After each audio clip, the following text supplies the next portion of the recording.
The disposable HVAC trend. Why air conditioners and furnaces die young. Boomers remember HVAC systems that were practically immortal. The furnace and air conditioning system wasn't just an appliance, it was practically a part of the bones of the house.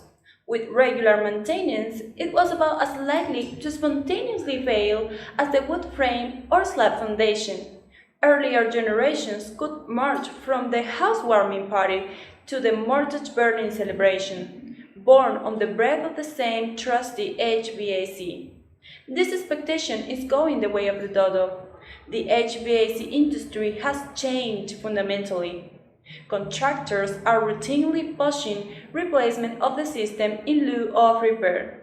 It might seem like a money grab on the part of the contractor, but when you look at the economic and changing standard, it is hard to blame them. It really isn't their fault. They are adapting to changes in the HVAC industry, from a standard of durability to a more disposable standard. The HVAC industry is becoming disposable. Homeowners feel the pinch all over the country, perhaps no more so than the residents on the coast. Take Florida, the Sunshine State, with more coastline than any of the other lower 48. That refreshing sea breeze is full of evaporated sea salt, which penetrates deep into furnaces and compressors, causing them to rust and corrode to the point of failure well before their time. Add to that the punishing heat and humidity, plus the state's tendency to be battered by hurricanes and tropical storms. Unsurprisingly, Florida HVACs put out in as little as 5 years. Colder states don't fare much better.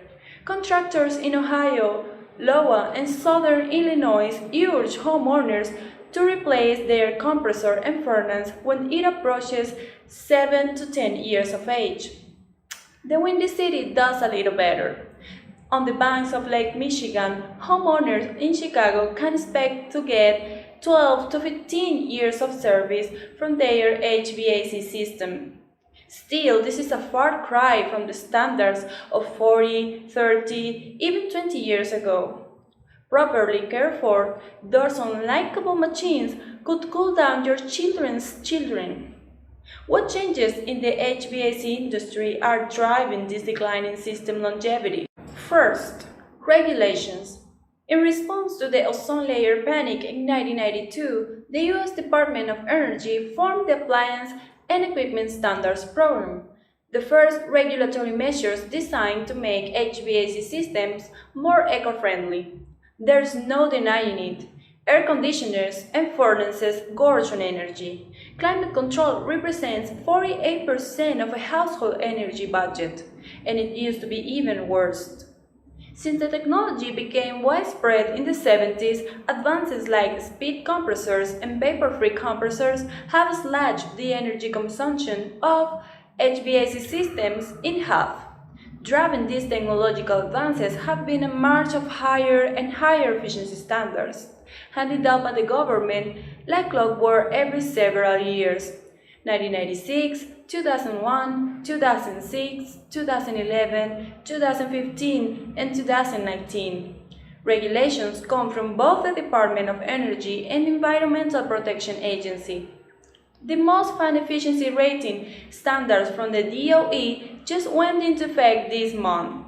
Many air conditioners built before 2010 rely on Freon, a toxic coolant. In 2020, Freon will be phased out per regulations. Any Freon-based HVAC that breaks down after 2020 will no longer be able to be repaired, forcing the homeowner to replace the system. What impact does this have on the HVAC industry? While modern systems are more efficient than ever, the older systems become obsolete. Even worse, they fall out of compliance. There really isn't a point in building them to last. Number 2. Planned obsolescence. Not built to last fits into a wider trend in the appliance industry. Appliances that used to throw comfort decades are now considered troopers if they make it past their fifth birthday. Why the decline in quality? One culprit is the lack of competition. Where there used to be a dozen or more appliance manufacturers vying for market share, most appliance brands have been bought up by four manufacturing giants, including US-based Whirlpool and Swedish company Electrolux. These behemoth companies have discovered the profit potential of releasing the exact same unit appliance under a slew of subsidiary brand names. When the appliance freezes out in a few years, the frustrated consumer replaces it with a new brand without realizing that it is exactly the same unit, built in the same factory with a different logo plastered on it. In the HVAC industry, parts are often built by the lowest bidder. Globalization of markets and free trade policies make these bids very low indeed. Appliances are made with thinner metal sheets. The replacement of mechanical controls with electrical controls means more plastic and less metal in the construction.